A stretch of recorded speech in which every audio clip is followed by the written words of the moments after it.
বাচ্চা নানা করে ব্যাপার পাওয়া যায় সন্তান, বাচ্চা আলমগীরের ব্যাপারে, বাচ্চা আলমগীরের ব্যাপারে একটা কিস্সা পাওয়া যায়। ওনার ছেলে 22 বছর বয়সে কোরআনের হাফেজ হয়েছে। হাফেজ হয়ে আসছে, এসে বলতেছে আব্বা আমি কোরআনের হাফেজ হয়েছি। এখন বলছে তোমার দাদা জানকে বলে আসো যে আমি হাফেজ হয়েছি। দাদার কাছে নিচে কান করছে, বলতেছে তুমি হাফেজ হয়েছো, আমাদের ময়দানে তুমি তোমার পিতা মাতার মাথায় ঘুরে টুপি পড়াবা, আমাকে কি পড়াবে? আমাকে কে পড়াবে? বুঝলেন কথাটা ভাই? বাচ্চা আলমগীরের বিদ্যুৎ পিতা মাতার জন্য টাকা করতে দেখে বাচ্চাকে ছেড়ে দিয়ে এলে মাসে পড়া শুরু করছে, কোরআনের হাফেজ হয়েছে, আলেম হয়েছে। এরপরে নিজের নামে একটা ফতোয়া কিতাব তৈরি করছে।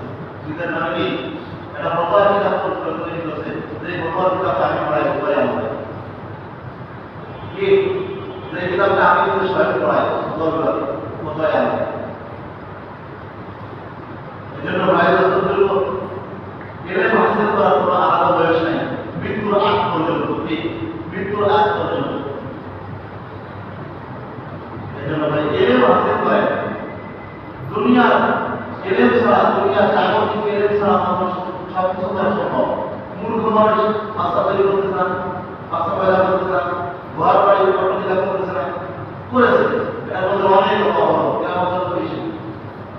কিন্তু আখেরাতে এলেম ছাড়া অর্থ দেবে, এলেম ছাড়া কি অর্থ দেবে? এগুলো দিন আমার কথা বলা যাবে, নবীকে চিনতে হবে, এলেম রাখবে।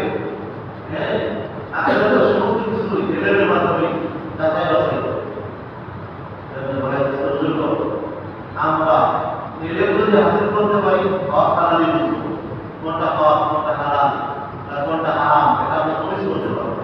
আর যদি এলেমের ভিতরে না থাকে, হ্যাঁ, আর এলেম হইল নূর আলো, যেটা অন্ধকার মধ্যে জ্বলজ্বল করে। হ্যাঁ, এই জ্বলজ্বল দুনিয়াতে না, আখেরাতে। আখেরাত আমাদের ভবিষ্যৎ, আখেরাত জান্নাত আমাদের মূল গন্তব্য, এটা মনে রাখবেন।